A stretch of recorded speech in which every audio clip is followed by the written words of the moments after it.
Okay, so hello friends, welcome back to my channel, myself Tirjani.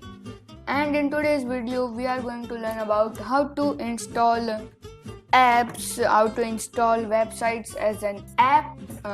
उसमें कुछ ज़्यादा फ़र्क नहीं होता, मैं आपको दिखाता हूँ. ये देखो मैंने YouTube इंस्टॉल करके रखा है. तो हम जैसे ही YouTube को ओपन करेंगे, कोई बड़ा फ़र्क नहीं होगा. आप देखो, कोई इतना बड़ा फ़र्क नहीं है. जैसा है वैसा आप देख सकते हो. ये YouTube जैसा ही है. फॉर एग्जाम्पल मैं कोड पेन, देखो मैंने कोड पेन को डाउनलोड करके रखा है. तो कोड पेन तो आपको पता ही है, यू नो कोड पेन. ये देखो, ये ऐसा सिंपल सा होता है. बस आपको एक डेडिकेटेड टैब मिल जाता है, ताकि अगर आपको इधर बाजू में रख के कोई भी दूसरा अगर कुछ करना है तो आप कर सकते हो.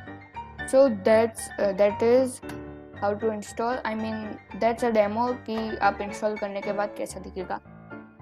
तो भी टाइम वेस्ट नहीं करते. And we have to simply open Microsoft Edge and we have to go in Microsoft Edge and here we have to type जो भी आपको एप्स एज ए वेबसाइट करनी है, apps as a website install करनी है. For example मैं ले लेता हूँ p5.js. मैं यहाँ पे इंस्टॉल कर लिया. मैं नीचे जाऊँगा होम, आई मीन एडिटर में मैंने क्लिक किया.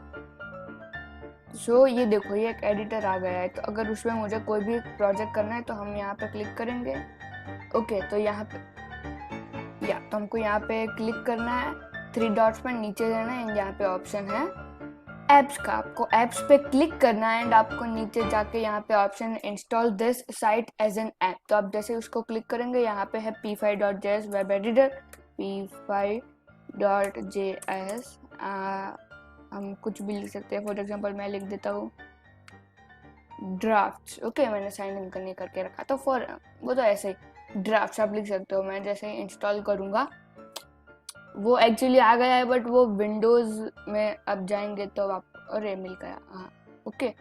तो ये है. आप यहाँ पे इसको मीडिया के साथ भी आई मीन वो कर सकते हैं, कास्ट कर सकते हैं. यार p5.js मैंने ऐसा आप करके देख सकते हो. मैं इधर से इसको ऑपरेट भी कर सकता हूँ. So that's it for today guys. Please like, share and subscribe and will meet you soon in the next one. Next one क्या, ट्यूसडे तक वेट करो. On the next Tuesday there will be a new video, there will be a new project video. So bye bye.